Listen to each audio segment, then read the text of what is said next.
पहला प्रश्न, आपने कहा कि हिंदू मनीषा कभी आत्यंतिक रूप से बुद्धिमान थी और धर्म की परम ऊंचाइयों को छूने में वो सफल हुई। उसके ही परिणाम में देवता, द्विज, गुरु और ज्ञानी हुए।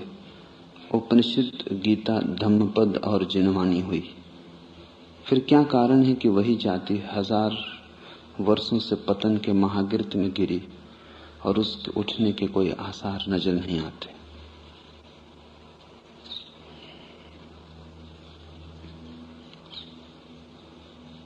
परमात्मा बाहर भी है और भीतर भी। वस्तुतः बाहर और भीतर का भेद अज्ञान आधारित है। बाहर भी उसी का है, भीतर भी उसी का है। एक ही आकाश व्याप्त है। लेकिन मन के लिए सदा आसान है चुनाव करना। मन चुनने की कला है। तो या तो मन बाहर देखता है या भीतर। अगर मन दोनों को देख ले तो मन मिट जाता है। दोनों को एक साथ देख लेने वाला व्यक्ति न तो अंतर्मुखी होता न बहिर्मुखी। कार्ल गुस्ताव जुंग ने आदमियों के 2 विभाजन किए हैं, अंतर्मुखी इंट्रोवर्ट और बहिर्मुखी एक्सट्रोवर्ट।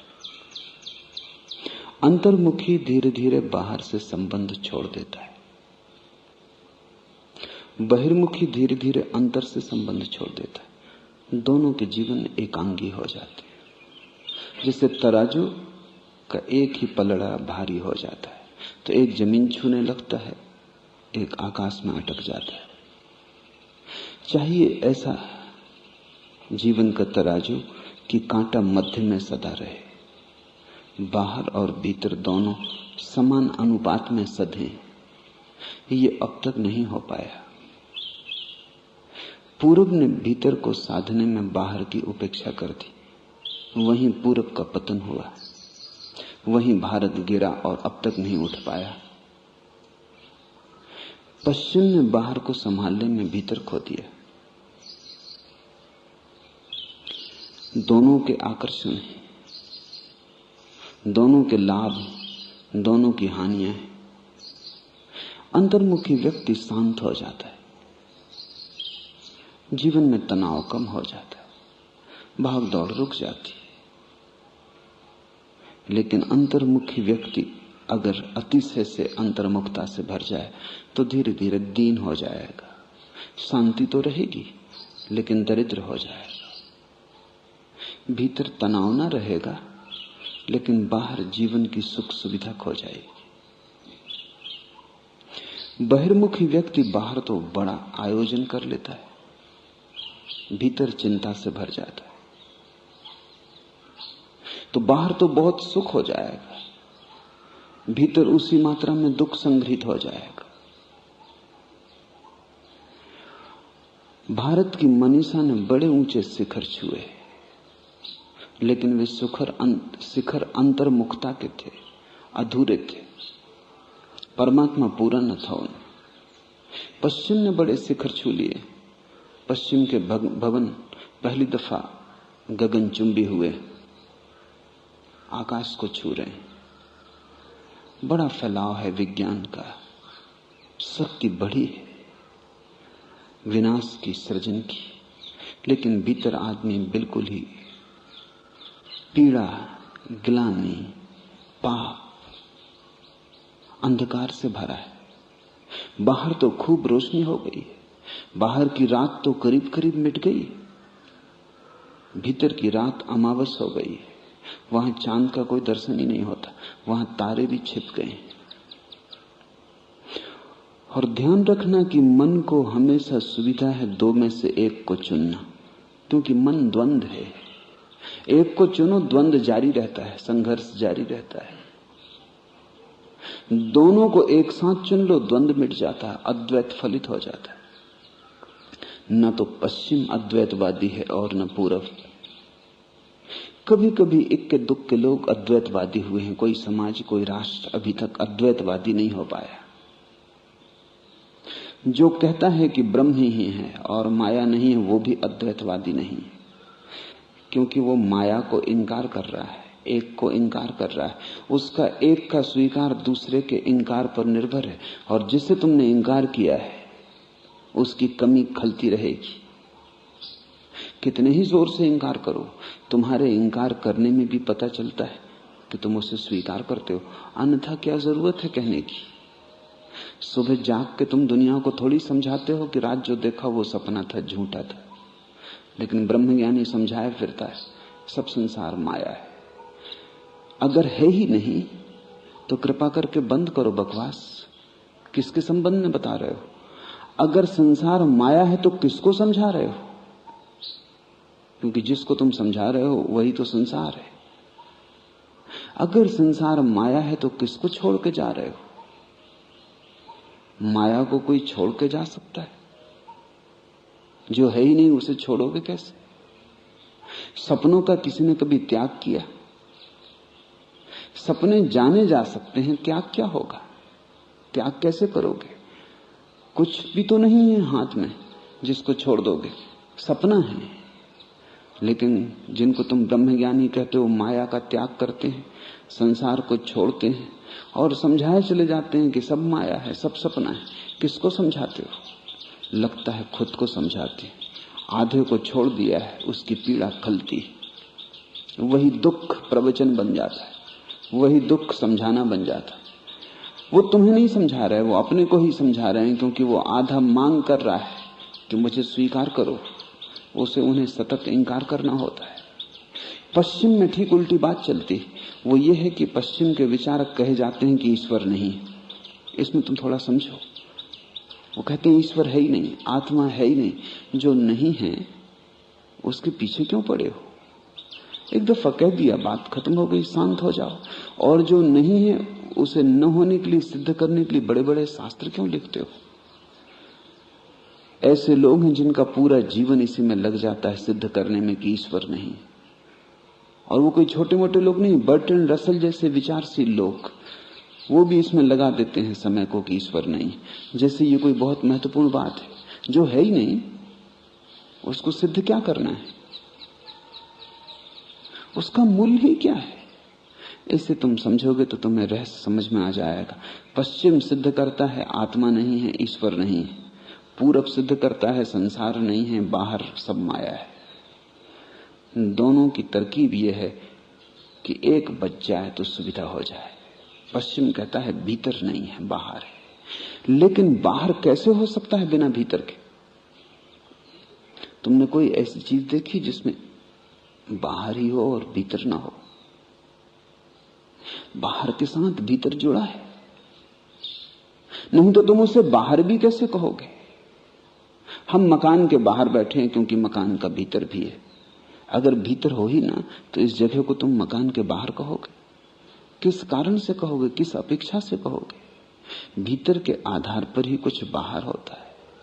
अगर सच में ही भीतर कुछ नहीं है तो बाहर भी कुछ नहीं है। अगर सिद्ध हो जाए कि आत्मा नहीं है तो सिद्ध हो गया कि संसार भी नहीं है। और पूरब में, भारत में लोग सिद्ध किए जाते हैं कि बाहर नहीं है, झूठा है सब। लेकिन भीतर हो कैसे सकता है बिना बाहर के? ये तो एक ही सिक्के के दो पहलू हैं, ये तो एक ही सच्चाई के दो रूप हैं, और ये दोनों रूप अनिवार्य हैं। भीतर मिट जाएगा अगर बाहर नहीं है। इसलिए अगर तुम ठीक ठीक तार्किकों में विचरण करोगे तो भारत में एक बहुत प्रगाढ़ तार्किक हुआ नागार्जुन। उसने दोनों तर्कों का एक साथ उपयोग किया है। वो कहता है कि बाहर नहीं है, ये तो वेदांतियों ने सिद्ध कर दिया, इसलिए भीतर हो नहीं सकता, क्योंकि भीतर सब भी व्यर्थ हो गया, उसमें कोई सार ही न रहा। उसमें सब सार बाहर शब्द से आता था। तो वो कहता है न बाहर है न भीतर है, कुछ है ही नहीं। यही बात नास्तिक की तरफ से भी कही जा सकती है कि तुमने सिद्ध कर दिया भीतर नहीं है, सिद्ध हो गया बाहर भी नहीं है। लेकिन ये निष्पत्ति की न बाहर है न भीतर है बड़ी व्यर्थ मालूम पड़ती है। तुम कौन हो फिर? कहां हो? किससे बोल रहे हो, कौन बोल रहा है, किसको समझा रहे हो? नींद में बड़बड़ा रहे हो। लेकिन एक बात तो पक्की है कि नींद में बड़बड़ाता हुआ आदमी तो है, नागार्जुन तो है जो कहता है कुछ भी नहीं। ये नागार्जुन बाहर है या भीतर? निश्चित ही भीतर है, और बाहर के लोगों को समझा रहा है। दोनों हैं, लेकिन दोनों को कोई कभी स्वीकार नहीं कर पाया, क्योंकि मन दो के साथ स्वीकार करने में बड़ी अड़चन अनुभव करता है, क्योंकि तब तो एक संतुलन जमाना होगा। उसी संतुलन को मैं सन्यास कहता हूं। पूरब का सन्यास डूब गया, ऊंचाइयां छुई उसने। कभी कभी कोई बुद्ध महावीर पैदा हुआ, लेकिन ये पूरा समाज तो बुद्ध महावीर नहीं हो सका। एक बुद्ध के लिए करोड़ों लोग बुद्धू रह गए। ये कोई सौदा करने जैसा नहीं मालूम पड़ता। और कभी कोई एक आध छू ले तो वो अपवाद है, और उस एक के छूने की वजह से तुम्हें ऐसा लगा कि बिल्कुल ठीक है, बस भीतर को पकड़ लो, आत्मा को पकड़ लो, बाहर को जाने दो। बाहर चला गया, अब तुम रो रहे हो, अब तुम परेशान हो। गुलामी, दरिद्रता, दीनता, बीमारी सब भारत को घेर ली। पश्चिम भी कोई एक आध आइंस्टीन पैदा कर देता है कभी कभी, बाहर का जानने वाला, लेकिन उससे भी कोई हल नहीं होता। बहुजन समाज तो तनाव, चिंता से भरा रह जाता है। क्या ये नहीं हो सकता कि तुम बाहर भीतर को एक साथ स्वीकार कर लो? दोनों हैं। तुम्हारे स्वीकार अस्वीकार करने से कोई भी फर्क नहीं पड़ता, सिर्फ तुम झंझट में पड़ते हो। ऐसा समझो कि तुम श्वास लेते हो, वो बाहर आती, भीतर जाती। तुम अगर जिद कर लो कि हम तो भीतर ही ले जाएंगे, बाहर न जाने देंगे, तो भी तुम मरोगे। या दूसरा आदमी जिद कर ले कि हम भीतर न जाने देंगे, बाहर ही रोक के रखेंगे, वो भी मरेगा। पूरब भी मरा, पश्चिम भी मरा, क्योंकि दोनों ने आधे को अंगीकार किया। मैं उसी को साहसी कहता हूं जो दोनों को एक साथ स्वीकार कर ले, जो कहे हम तराजू के दोनों पलड़ों को बराबर रखेंगे। पूरब ने भी गमाया, पश्चिम ने भी गमाया। और डर यह है कि जब एक चीज को तुम खो देते हो तो दूसरी अति पर जाने की आकांक्षा पैदा होती। जैसे भारत है, अब भारत में किसी को धर्म में बहुत उत्सुकता नहीं है। काफी दुख झेल लिया धर्म का, और काफी परेशानी उठा ली ये परमात्मा के साथ, और ये आत्मा की खोज में खूब गमाया, और ध्यान समाधि बहुत लगाई। न तो रोटी बरसी उससे, न धन उगा, न खेत भरे, न वर्षा हुई, कुछ भी न हुआ। तो अब तो भारत की मनीषा इंजीनियर होना चाहती है, गणितज्ञ होना चाहती है, वैज्ञानिक होना चाहती है। तो भारत के बेटे पश्चिम जाते हैं बड़े इंजीनियर, बड़े वैज्ञानिक होने के लिए। पश्चिम के बेटे भारत आते हैं सन्यास की तलाश में, ध्यान की खोज में, क्योंकि पश्चिम भी थक गया। बहुत धन हुआ, बहुत विज्ञान हुआ, कुछ सार न पाया, सब व्यर्थ लगता है। बड़ी अनूठी घटना घट रही है। पश्चिम पूरब जैसा होता जा रहा है, पूरब पश्चिम जैसा होता जा रहा है। धीरे धीरे पूरब तो कम्युनिस्ट होता जा रहा है, करीब करीब हो चुका है। एशिया करीब करीब कम्युनिस्ट हो चुका है। जो नहीं है कम्युनिस्ट वो भी अधूरे हैं, उनका भी ज्यादा देर भरोसा नहीं, कब सांस टूट जाएगी कुछ पक्का नहीं। पूरब तो कम्युनिस्ट हो रहा है। कम्युनिस्ट है बहिर्वाद, आत्यंतिक बहिर्वाद। न कोई आत्मा है, न कोई ईश्वर है, सिर्फ पदार्थ है और पदार्थ का भोग है। इस पदार्थ को हम सामूहिक रूप से भोग लें, साथ साथ भोग लें, समाप्ति है। जन्म के साथ शुरुआत है, मृत्यु के साथ अंत है, बीच के थोड़े से दिन हैं, उनको चाहे दुख में बिता लो चाहे सुख में। थोड़ी सुविधा हम बना लें, ठीक से भोजन मिल जाए, कपड़े हों, छप्पर हों, बात समाप्त है। पूरब कम्युनिस्ट हो रहा है और पश्चिम में व्यापक रूप से ध्यान की महिमा बढ़ती जाती। क्या कारण होगा? जब तुम एक चीज से काफी परेशान हो जाते हो तो तुम दूसरी अति पर जाने लगते हो। जो आदमी ज्यादा भोजन कर लेता है वो उपवास करता है, थक गया। जो आदमी ज्यादा भोग लेता है वो ब्रह्मचर्य का व्रत ले लेता है, थक गया। लेकिन मध्य में रुकना कला है। थकने से कोई निर्णय मत लेना, क्योंकि फिर तुम वही भूल करोगे जो तुमने पहले की थी। पहली भी भूल यही थी कि आधे को चुना था। अब आधे से गबड़ा गए तो दूसरा आधा तुम्हें बहुत महत्वपूर्ण मालूम पड़ रहा है, इतना महत्वपूर्ण मालूम पड़ रहा है कि ये खतरा है कि तुम पहले आधे को छोड़ के दूसरे को पकड़ लोगे। ऐसी है तुम्हारी हालत जैसे एक पैर से चलने की कोशिश की और न चल पाए, गिरे, लंगड़ाए, चोट खाई, तो धीरे धीरे दूसरे पैर की जरूरत मालूम होने लगी। वो जरूरत इतनी ज्यादा मालूम होने लगी, इतने ज्यादा तुम आविष्ट हो गए उस जरूरत से कि तुमने पहले पैर को छोड़ दिया कि तो फिजूल है। वो दूसरा पैर ही असली है। अब तुम दूसरे से चलने की कोशिश करोगे, फिर तुम लंगड़ाओगे, फिर तुम गिरोगे। दोनों पैर चाहिए, दोनों पंख चाहिए, दोनों आंख चाहिए, दोनों कान चाहिए। द्वंद्व पूरा का पूरा तुम अंगीकार कर लो तो निर्द्वंद हो जाते हो। अगर तुम बाहर भी जियो, भीतर भी जियो, बाहर भीतर का भेद ही छोड़ दो तो तुम न पूरब के रह जाते न पश्चिम के। ठीक अर्थों में तुम पहली दफा समग्र मनुष्यता के अंग बनते हो। पहली बार तुम समग्र बनते हो, और समग्रता सबसे बड़ी मनीषा है। पूरब भी चूका है, पश्चिम भी चूका है, और अभी मौका है, क्योंकि बदलाहट हो रही है। इस बदलाहट के क्षण में अगर समझ आ जाए, बड़ा कठिन दिखता है। पश्चिम को समझाना मुश्किल है कि विज्ञान को नष्ट मत करो, अन्यथा तुम पछताओगे। हम पछता रहे हैं, नहीं समझ में आता। पश्चिम के जवान लड़के विज्ञान में बिल्कुल उत्सुक नहीं है। विज्ञान दुश्मन मालूम पड़ता है। विज्ञान का अर्थ मालूम पड़ता है हिरोशिमा, नागासाकी। विज्ञान का अर्थ मालूम पड़ता है मरती हुई प्रकृति, मरते हुए पक्षी, मरती हुई झीलें, मरता हुआ सागर। विज्ञान का अर्थ मालूम होता है एक भयंकर दानव है टेक्नोलॉजी का, वो आदमी को कसे जा रहा है। बर्कले विश्वविद्यालय में पिछले वर्ष लड़कों ने, जैसे तुम होली जलाते हो, होलिका को जलाते हो, वैसा उन्होंने रॉल्स रॉयस कार को जलाया। नई गाड़ी को चंदा करके खरीदा और बर्कले विश्वविद्यालय के प्रांगण में रख के नई गाड़ी की, होली की, प्रतीक की तरह जलाया कि ये प्रतीक है टेक्नोलॉजी का। हम टेक्नोलॉजी के दुश्मन हैं, इसलिए हिप्पी पैदा हो रहा है पश्चिम में। हिप्पी का मतलब है जो विज्ञान के विरोध में, जो साबुन का उपयोग नहीं करता क्योंकि वो अप्राकृतिक है, जो तेल नहीं डालता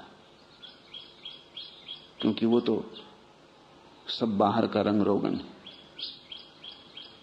जो नियम नीति नहीं मानता क्योंकि बहुत मान लिया, कुछ सार न पाया, जो विश्वविद्यालय पढ़ने नहीं जाता क्योंकि जो पढ़ लिया उन्होंने क्या किया, बर्बाद कर दिया।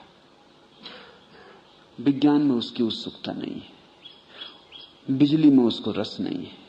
वो चाहता है कहीं किसी जंगल के एक झोपड़े में रात के अंधेरे में सोए, दिया भी जलाए ना। पश्चिम में हिप्पी पैदा हो रहा है। हिप्पी का अर्थ है बाहर से बगावत, भीतर की खोज। पूरब में ठीक उल्टी घटना घट रही। पूरब का लड़का इंजीनियर, डॉक्टर बनना चाहता है, और पूरब के हर लड़के की आकांक्षा है कि पश्चिम जाके बड़ी डिग्रियां लेके लौटे और टेक्नोलॉजी सीख के लौटे और यंत्रों को जान ले और नए यंत्र बनाए, खेती को वैज्ञानिक ढंग से किया जाए, हर चीज वैज्ञानिक हो ताकि प्रचुरता से उपलब्ध हो सके। हम काफी दिन रह लिए, दुखी हो लिए। पर मैं तुमसे कहता हूं, जैसा मैं पश्चिम से कहता हूं कि विज्ञान को छोड़ा कि तुम 1000-2000 साल में भारत जैसी दीनता को पहुंच जाओगे, भूखे मरोगे। आज तुम्हें जो संपन्नता दिखाई पड़ रही पश्चिम में, वो प्रकृति से आई हुई संपन्नता नहीं है, वो विज्ञान ने दी, वो बाहर जीने की कला से आई है। आज तुम्हें पूरब में जो दरिद्रता दिखाई पड़ती है, वो उसी भूल से आई है जो तुम पश्चिम में कर सकते हो, कि हमने कह दिया सब बेकार है, बाहर तो कुछ सार नहीं। जब माया ही है तो कौन फिक्र करे, कौन प्रयोगशाला बनाए, कौन खोज करे, क्या लेना देना है? सपने में कोई ज्यादा रस ही नहीं। भीतर जाओ, अंतर्मुखी हो जाओ। हम होके देख लिए। और मैं पूरब के लोगों से भी कहना चाहता हूं कि पश्चिम के लोगों को समझो, उन्होंने विज्ञान का खूब विस्तार करके देख लिया है और वो थक गए, घबरा गए, जिंदगी नष्ट हो गई, टेक्नोलॉजी बड़ी हो गई, आदमी छोटा हो गया। टेक्नोलॉजी इतनी बड़ी होती जा रही कि आदमी उसमें सिकुड़ते जाता है, खोता जाता है। यंत्र ही चला रहे, यंत्र ही मालिक हो गए, हर चीज यंत्र से पूछी जा रही। अब तो कंप्यूटर पैदा हो गए, तो अब तो तुम्हें कोई जरूरी सवाल भी पूछना है, निर्णय भी करना है, तो वो भी आदमी से पूछना ठीक नहीं है, कंप्यूटर से पूछना ठीक है। क्योंकि आदमी से भूल हो सकती, कंप्यूटर से भूल नहीं होती।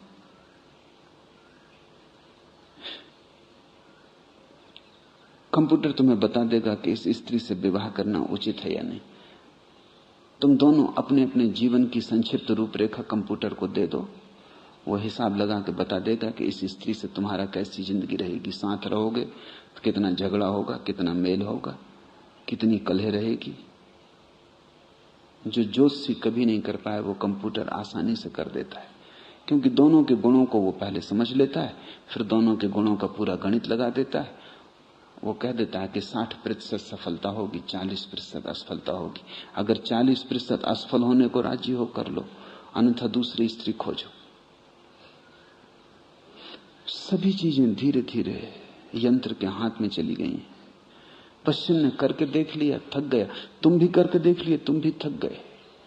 अब डर यह है कि तुम वो चुन लो जो भूल पश्चिम ने की थी, और पश्चिम वो चुन ले जो भूल तुमने की थी, और फिर वही चक्कर शुरू हो जाए। इसलिए मेरा एक अभिनव प्रयास है, वो सभी संभावनाओं के ऊपर देखने की चेष्टा है। बड़ा आशावादी भाव है वो भाव ये है कि मनुष्य दोनों में एक साथ जी सकता है, क्योंकि दोनों दो नहीं है। अगर वो दो होते तब तो जी नहीं सकता था। कहां बाहर शुरू होता है, कहां भीतर शुरू होता है। भोजन तुम करते हो, बाहर से भीतर डालते हो, फिर भोजन पचता है, खून मांस मज्जा बनता है, भीतर हो गया।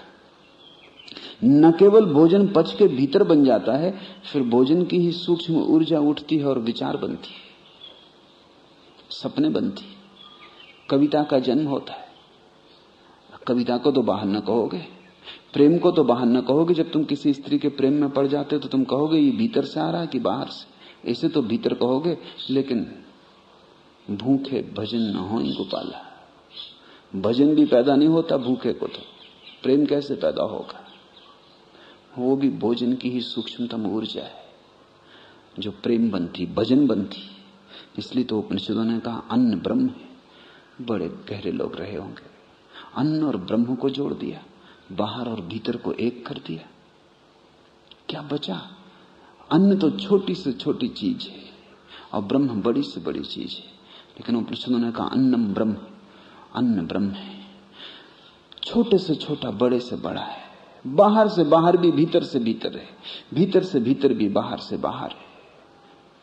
जब तुम क्रोध से भरते हो, उठा के एक पत्थर किसी के सिर में मार देते हो, पत्थर बाहर है, क्रोध भीतर है। जिस आदमी का सिर टूट जाता है वो भी बाहर है, खून बहता है वो भीतर से आता है, उसके भीतर भी क्रोध पैदा होता है वो भीतर है। सब संयुक्त है, बाहर और भीतर विभाजित नहीं है। जिस दिन तुम्हें यह ख्याल आ जाए उस दिन तुम्हारे जीवन में बड़ी समझ पैदा होगी। तब तुम एक को पकड़ के जीने की कोशिश छोड़ दोगे। वो एकांगी चेष्टा से ही ग्रस्त पैदा होता है और पुराना सन्यासी पैदा होता है। वो दोनों एकांगी हैं। लेकिन तुमने कभी ख्याल नहीं किया कि वो सन्यासी भी ग्रस्त को छोड़ के जा नहीं सकता है। भोजन के लिए, वस्त्र के लिए ग्रस्त पर निर्भर रहना पड़ता है, और ग्रस्त भी सन्यासी को छोड़ के नहीं जा सकता। प्रवचन सुनने के लिए, जब पत्नी से झगड़ा हो जाए तो थोड़े सांत्वन के लिए, जब घर में बहुत उपद्रव मचे तो थोड़ी शांति के लिए, वो सन्यासी के द्वार पर खड़ा रहता है। बाहर के लिए सन्यासी ग्रस्त के द्वार पर खड़ा रहता है, भीतर के लिए ग्रस्त सन्यासी के द्वार पर खड़ा रहता है। शांति चाहिए तो जाओ सन्यासी को खोजो, ध्यान चाहिए तो सन्यासी को खोजो, और सन्यासी को भूख लगती तो चला ग्रस्त की खोज में। फिर भी तुम्हें दिखाई ना पड़ा कि सन्यासी और ग्रस्त आधे आधे, ये पूरे नहीं। और पूरा मनुष्य ही तृप्त होता है, पूर्णता ही तृप्ति है।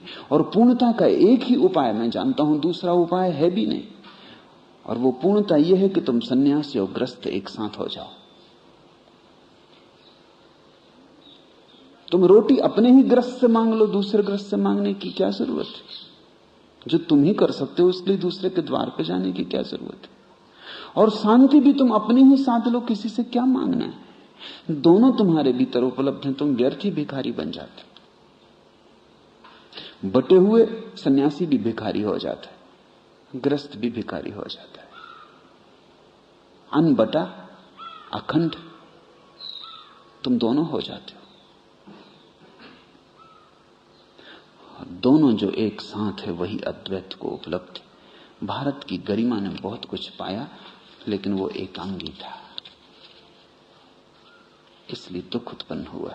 पश्चिम ने भी बहुत पाया है, वो भी एकांगी है। और मेरे लिए सवाल न तो बाहर की खोज का न भीतर का, मेरे लिए एकांगी होना रोग है। तो तुम किस ढंग से एकांगी हो इससे बहुत फर्क नहीं पड़ता, तुम दीन रहोगे।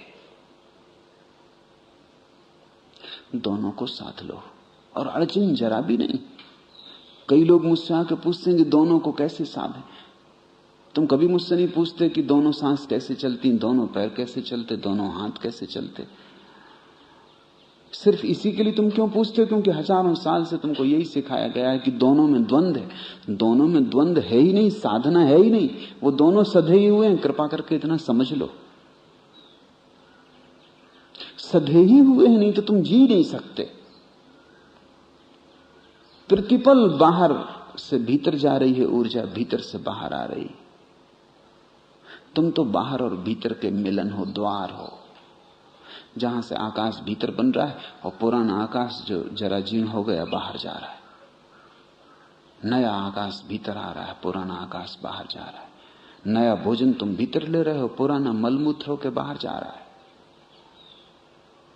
कल उसे बाहर से ही लिया था, अब फिर वापस जा रहा है। नया बच्चा पैदा हो रहा है, बूढ़ा आदमी मर रहा है।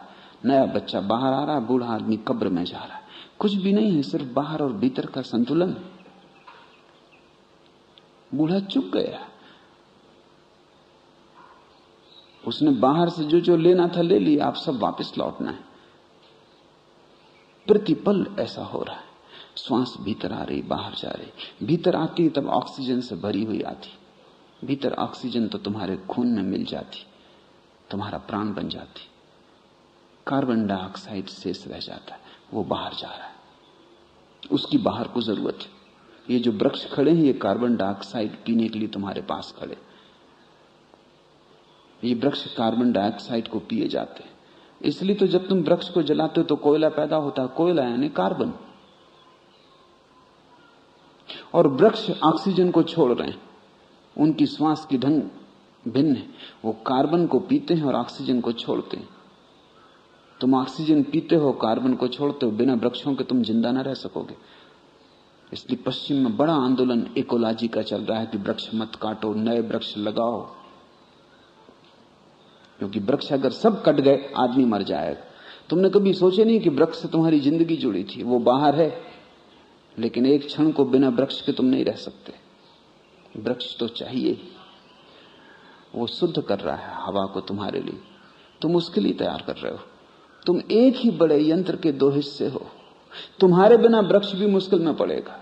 अगर सारे पशु पक्षी और मनुष्य मर जाएं, वृक्ष सूख जाएंगे, क्योंकि कौन उन्हें कार्बन डाइऑक्साइड देगा?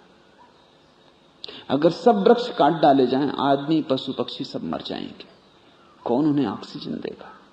जीवन संयुक्त खेल, यहां सब जुड़ा है। किस घड़ी तुम बाहर कहते हो, किस घड़ी तुम भीतर कहते हो, कैसे तुम बांटते हो? इसलिए मुझसे जब कोई पूछता है तो मैं बड़ी अड़चन में पड़ता हूं। मुझसे कोई पूछता है कैसे साधे, मैं उससे पूछता हूं इसकी फिक्री छोड़ो, तुम देखो कि कैसा सदा हुआ है। तुम कृपा करके अड़चन न डालो, तराजू बिल्कुल सदा हुआ है। अगर तुमने कृपा की और तुम समझ पूर्वक बाधा न डाले, हस्तक्षेप न किए, तो सब सदा ही हुआ है। इसलिए सम्यक बोध जीवन का संन्यास है। वहां तुम पाओगे दोनों जुड़े। भोजन लेते हो, भोजन बाहर है, भूख भीतर है। दोनों के बीच बड़ा संतुलन है, दोनों के बीच गहरा संतुलन है। भूख का अर्थ है भोजन की मांग, बाहर की मांग भीतर से। फिर जब तुमने भोजन कर लिया, भूख विदा हो गई। जब भोजन मिल गया तो भूख की कोई जरूरत ना रही, मांग ना रही। अब भोजन भीतर बनने लगा, अब भोजन तुम्हारे भीतर का हिस्सा होने लगा। अगर तुम चाहो तो महीने 2 महीने भूखे रह सकते हो। वो भी तुम इसलिए भूखे रह सकते हो कि अतीत में तुमने जो भोजन किया था। उपवास भी भोजन पर निर्भर है। अगर तुम अतीत में भी भूखे रहे हो तो उपवास न कर सकोगे। कुछ आश्चर्य नहीं कि महावीर महीनों उपवास कर सके। राजपुत्र थे, शुद्धतम, श्रेष्ठतम, शक्तिशाली भोजन जीवन भर उपलब्ध हुआ था। अगर महावीर की नकल कोई गरीब आदमी करेगा तो मरेगा। वो जो जीवन भर पौष्टिक आहार उपलब्ध हुआ था, उसके आधार पर उपवास हो रहा है। क्योंकि उपवास के लिए जरूरी है कि तुम्हारे शरीर में चर्बी इकट्ठी हो। चर्बी का मतलब है संग्रहित भोजन जो तुमने वक्त बेवक्त के लिए इकट्ठा कर रखा है। तो हर आदमी अगर ठीक स्वस्थ हो तो 3 महीने तक के लिए भोजन इकट्ठा रखता है शरीर में, वक्त बेवक्त के लिए। कभी जंगल में भटक गए और भोजन न मिला, कोई मुसीबत आ गई, भोजन न मिला, कोई बीमारी हो गई, भोजन न कर सके, तो 3 महीने तक इमरजेंसी, संकटकालीन व्यवस्था है कि 3 महीने तक तुम्हें शरीर ही भोजन देता रहेगा। लेकिन वो भोजन भी बाहर से आया है। अभी बड़े मजे की बात है, लोग समझते हैं उपवास भीतर और भोजन बाहर, लेकिन बिना भोजन के उपवास नहीं हो सकता। और उल्टी बात भी सच है, बिना उपवास के भोजन नहीं हो सकता। इसलिए हर 2 भोजन के बीच में 8 घंटे का उपवास करना पड़ता है। वो जो 8 घंटे का उपवास है वो फिर भोजन की तैयारी पैदा कर देता है। इसलिए अगर तुम दिन भर खाते रहोगे तो भूख भी मर जाएगी, भोजन का मजा भी चला जाएगा। भोजन का मजा भूख में ही तो बड़ी उल्टी बात हुई। भोजन का मजा भूख में, जितनी प्रगाढ़ भूख लगती उतना ही भोजन का रस आता। इसका तो ये अर्थ हुआ कि ध्यान का रस विचार में। तुमने जितना विचार कर लिया होता उतनी ही ध्यान की आकांक्षा पैदा होती। इसका तो अर्थ हुआ कि ब्रह्मचर्य की जड़ें काम वासना में, कि तुमने जितना काम भोग लिया होता उतने ब्रह्मचर्य के फूल तुम्हारे जीवन में खिलते। ये मेरी बातें तुम्हें उलट बांसियां लगेंगी, क्योंकि जिन्होंने तुम्हें समझाया है अब तक, उन्होंने खंड करके समझाया। उन्होंने कहा काम वासना ब्रह्मचर्य के विपरीत है, उन्होंने कहा संसार संन्यास के विपरीत है, उन्होंने हर चीज के बीच द्वंद्व और संघर्ष और कलह पैदा कर दी। ये जो कलह पैदा करने वाले लोग हैं, इनको तुम गुरु समझ रहे हो, यही तुम्हें भटकाए। मैं चाहता हूं कि तुम्हारे जीवन में अकलह हो जाए, एक संवाद छिन जाए, एक संवाद छिड़ जाए, संगीत बजने लगे, अलग अलग स्वर न रह जाएं, सब एक संगीत में संवेद हो जाएं। तुम्हारे भीतर एक कोरस का जन्म हो जिसमें सभी जीवन की तरंगें संयुक्त हों, बाहर और भीतर मिले, शरीर और आत्मा मिले, परमात्मा और प्रकृति मिले। इसलिए कबीर कह सके कि वे ही विरले योगी हैं जे धरणी महारस चाखा। विरले योगी वही हैं, परमात्मा का जिन्होंने अकेले रस चखा वो कोई बहुत विरले योगी नहीं, अधूरे हैं, आधे। पूरे तो वही हैं जो धरणी महारस चाखा, जिन्होंने धरती के महारस को भी चखा। परमात्मा को तो पिया ही, धरती को भी पिया, आत्मा को तो जाना ही, पदार्थ को भी जाना। भीतर तो मुड़े ही, बाहर के विपरीत नहीं, बाहर के सहारे मुड़े। भीतर गए और बाहर की नाव पर गए। उनको कबीर ने कहा विरले योगी। उन्हीं विरले योगियों से संसार उस शांति को उपलब्ध होगा जो पूरब जानता है, और उस सुख को उपलब्ध होगा जो पश्चिम जानता है। और जहां सुख और शांति के पल्ले बराबर हो जाते, वहीं जीवन में संयम पैदा होता है। संयम यानी संतुलन। पूरब भी असंयमी है और पश्चिम भी असंयमी है, इसलिए दोनों दुखी। असंयम दुख है, संयम महासुख है।